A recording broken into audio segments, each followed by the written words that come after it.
양대 증시, 간만에 보기 좋은 반등이 나온 하루였습니다. 실상 상승 출발 이후에 오전 중에는 다시금 하락 전환 및 낙폭을 점차 하락을 시켰기 때문에 최근 기조가 오늘까지도 이어지나 이런 우려감이 확대되는 모습만 있었다면 자, 10시 반부터 분위기가 확 변하기 시작합니다. 잠깐의 반등세로 멈추는 게 아니라 상승 전환의 성공 및 계속해서 상승폭을 확대시켜 나가는 그런 굉장히 보기 좋은 모습이 연출된 하루였다고 해석할 수 있을 것 같아요. 이해 금일 코스피는 1.12%, 코스닥은 2.77% 상승 마감을 선보였는데 코스닥의 경우는 우리가 특히 더 놀랍게 받아들일 수 있는 부분 중에 하나가 뭐냐면 자, 양대 증시가 오전 중에 빠질 때 이게 보합권 부근에서 제한적으로 조금만 빠졌던 게 절대 아니에요. 금일 코스닥이 저점 기준으로 1.75% 하락했습니다.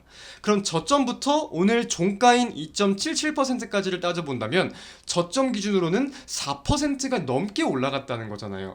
이런 점에 대해서 굉장한 하루였다라고 좀 해석을 할 수 있지 않나라고 생각을 하고 있습니다. 여기에 대해서 당연히 어떤 강한 요인들이 좀 확인되었는지 호재들이 있는지 확인을 해봐야겠죠.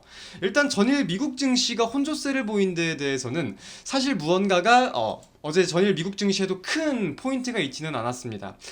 국채금리가 좀 변동성을 보이긴 보였었는데 그래도 10년물이 이제 5%를 계속해서 터치를 하고 다시금 하락하는 요인에 대해서 국내 증시가 좀 긍정적으로 부각이 된 포인트를 살펴볼 수도 있을 것 같고요.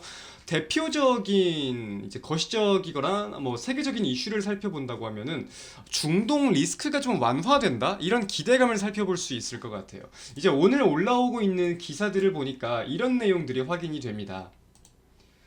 이스라엘과 하마스 간의 휴전, 뭐 물밑 협상 본격화 조짐 이런 내용들이 나오고 있는데 전원 인지를 뭐 석방하고 맞교환을 한다거나 무언가가 관련된 기대감들이 확대되면서 좀 긍정 투자 심리가 긍정적으로 살아난 부분들도 있고 관련된 종목들이 좀 올라가는 모습들을 보이기도 했죠. 이제 휴전에 관해 가지고 재건주들 살펴볼 수 있겠는데 그리고 뭐 이건 일각의 내용이라서 아직 공식적으로 확인된 내용은 아니라 제가 강하게 말씀을 드릴 수는 없지만 이제 오늘 러시아 푸틴 건강 이상과 관련된 내용들도 보도가 되면서 재건주가 더 힘을 받기도 받았을 수 있겠다 이런 가능성 정도는 저도 여겨보고 있는 상황이기는 해요.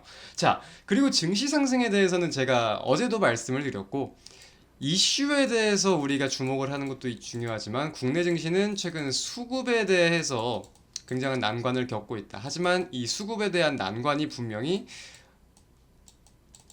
365일 지속되지만은 않을 것이다. 이러한 기조에 대해서 좀 말씀을 드렸었는데 이 반대 매매죠. 신용, 미수. 그러니까 우리가 현금이 아니라 빌려가지고 매수를 하는 거에 대해서 증시의 악순환이 좀 최근 좀 반복되고 있었다면 그 물량들이 해소가 결국은 되긴 돼야 될 거란 말이에요. 반대 매매 비중이 엄청났습니다.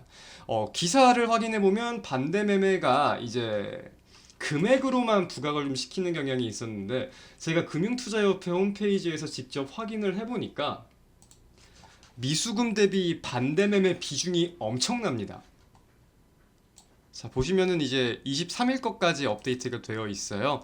보시면은 원래는 이제 해당 위탁매매 미수금 부분을 보시면은 최근이 아니라 이제 어그로 봅시다. 최근 이 기조가 아니라 원래는 이렇지 않았었어요. 원래는 미수금도 그렇고 반대매매 금액도 그렇고 반대매매 금액 같은 경우는 뭐 400억, 500억대 왔다 갔다 하는 게 보이시죠. 근데 그랬던 반대매매 금액이 이제 막 5천억을 넘어가고 있는 상황이니까. 근데 매매 비중을 따져보면 53%, 69% 이렇게 나오고 있던 거예요. 미수금 대비해가지고 실상 엄청난 비중을 보이고 있던 거죠. 미수금 절반 이상이 반대 매매로 청산이 되고 있다는 상황인 거라니까. 그래서 이 수급과 관련된 포인트에서 우리가 좀 계속해서 지켜봐야 될 내용이라고 하면은 일단은 미수금이 좀 줄어들 수 있을지 여부도 주목을 할 필요가 있을 것 같고요. 동시에 반대 매매 비중도 줄어들 수 있는지 이 포인트에 주목하면서 우리가 이 반대 매매 금액이 계속해서 좀 줄어들지 수급에 대한 우려 포인트가 완화가 되고 해소가 될지 여기에 집중을 할 필요가 있는 것 같습니다. 그래서 이 수급적인 포인트가 좀 완화가 된다고 하면은 증시가 상승을 하는 데 있어 가지고 더 큰 힘을 받을 수도 있겠다. 분명히 우리가 여겨볼 수 있는 포인트이니까 이런 부분 놓치지 말고 꾸준히 체크를 하면 좋을 것 같고요. 이제 이어서는 이번 주 미국 주요 빅테크 기업들의 실적 발표가 예정이 되어 있습니다. 대표적으로 한국 시간 기준 내일 새벽 마이크로소프트 실적이 발표가 예정돼 있고 알파벳 구글의 모회사죠. 알파벳도 실적이 발표 예정돼 있어요. 이어가지고 이번 주에 또 뭐 인텔도 있고 다양한 기업들이 있다 보니까 이런 빅테크 기업들의 실적이 국내 증시 오늘의 반등에 이어지는 상승 동력이 될 수 있을지 여부에 집중하면서 한번 증시를 지켜보고 꾸준히 안내를 드릴 수 있도록 하겠습니다. 오늘 하루도 고생 많으셨습니다. 감사합니다.